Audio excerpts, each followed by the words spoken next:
कभी सोचा है एक डॉक्टर जो जिंदगियां बचाती है वो म्यूजिक को इतना पावरफुल क्यों मानती हैं? आज हमारे साथ हैं doctor Sabita Kumari, senior gynaecologist at Accord super speciality hospital, जिन्होंने 16 सालों से ज्यादा तक पेशेंट्स को हील किया है। लेकिन आज वो बात करेंगे हीलिंग थ्रू म्यूजिक की।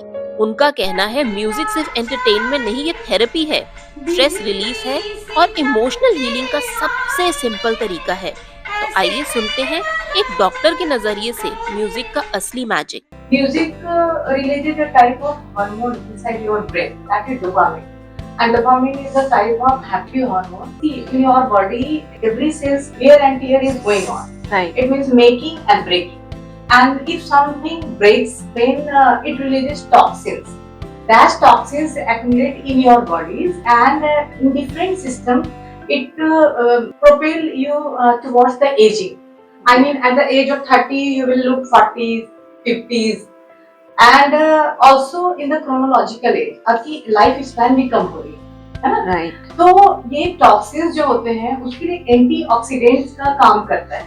टॉक्सिन मतलब कि ऑक्सीडेटिव स्ट्रेस है आपके ऊपर, उस ऑक्सीडेटिव स्ट्रेस को ये जो हैप्पी हार्मोन्स होते हैं वो न्यूट्रलाइज करते हैं, तो आपकी एफिशिएंसी बढ़ती है। व्हाटएवर, मतलब अपार्ट फ्रॉम आप म्यूजिक भी, जैसे गुरुजी ने बोला कि म्यूजिक बच्चों को साउथ इंडिया में एक that is a part of curriculum, right, एक एजुकेशन के करिकुलम में है। तो दैट्स व्हाई कि आपने भी बोला कि वहाँ से बहुत सारे इंटेलेक्चुअल ग्रुप्स के लोग आते हैं, डिफरेंट फैकल्टी में वो होते हैं और बहुत अच्छा कर रहे हैं, दे आर डूइंग वेल। क्योंकि ना जब हमारे पास when I was MBBS student, ऐसा होता था कि साउथ इंडिया से एग्जामिनर आ रहे हैं तो हम लोग डरते थे कि वो बहुत टैलेंटेड होते हैं।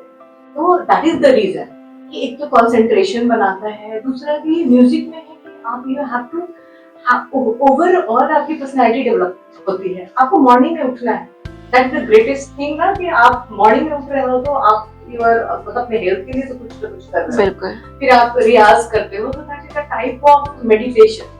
One of the greatest meditation is music. तो आप रियाज करते हो तो आपकी जो भी है, उसके बाद आप अगर पढ़ाई करते हैं या for me, I am doctor, I am gynaecologist, I have to do emergencies daily because babies के आने का time right 2 o'clock 2 AM 1 AM। So मतलब after attaching with the centre और म्यूजिक से मैं जो लगी हूँ, तो मुझे लगता है कि आई एम एफिशिएंट, क्योंकि 2 बजे रात में डिलीवरी कराने के बाद when I reach at home तो 4 o'clock कई बार हो जाता है, वॉश नहाते क्योंकि डिलीवरी के बाद नहाओगे, उसके बाद मुझे लगता है कि नाउ आई एम फ्रेश, अब तो रियाज करना है क्योंकि सुबह हो गई है। तो ऐसा भी होता है। मतलब ये म्यूजिक तो बहुत बड़ी चीज है, और ये अपने घर में मैंने बच्चों में किया है, मेरे फादर ने मुझ में किया है। बट हाँ, ये है कि लकीली और बैड लकीली व्हाट टू से कि गुरुजी मुझे at the age of 38 years मिले।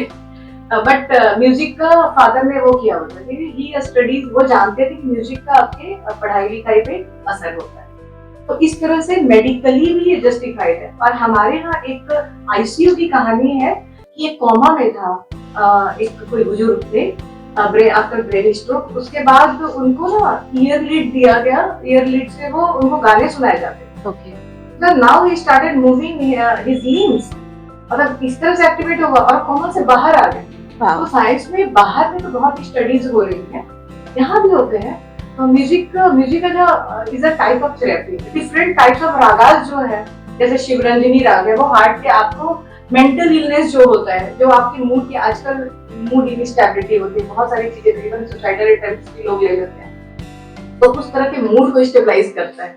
बहुत सारे राग है कि आपके हाइपरटेंशन में हेल्प करते हैं, आपके डायबिटीज में हेल्प करते हैं, आपके और ऑर्गन जीआई सिस्टम्स है उसको हेल्प करते हैं। इवन रिप्रोडक्टिव आई मीन जो बेबी करने का वो होता है, उसमें भी म्यूजिक का रोल है, क्योंकि डाइवर्ट जब होता है ना माइंड, तो गुड हार्मोन्स निकलते हैं और सिस्टम एक्टिवेट्स और वो अच्छे से फिर काम करते हैं। तो उस टाइम मदर भी जो म्यूजिक सुनती है तो बेबी में भी उसका असर होता ही होगा। हाँ बिल्कुल होता है। म्यूजिक में अगर बेबी को आप पहले लोग करते थे ऐसा कि बेबी आने के बाद ओम बोलते थे, कोई बुजुर्ग होते थे, Om is a type of the first naad in the world, first naad, that was music.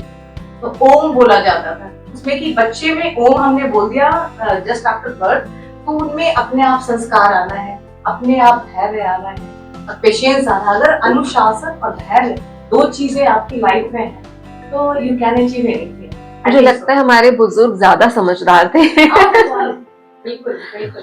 मतलब विदाउट नोइंग उनको सब कुछ पता था, जो कि अब हम स्टडी करके उसको प्रूव कर रहे हैं, जो उन्हें पहले ही सही पता था। थैंक यू, आपने बहुत मेडिकल टर्म्स में इतना अच्छा एक्सप्लेन कर दिया है, तो थैंक यू सो मच।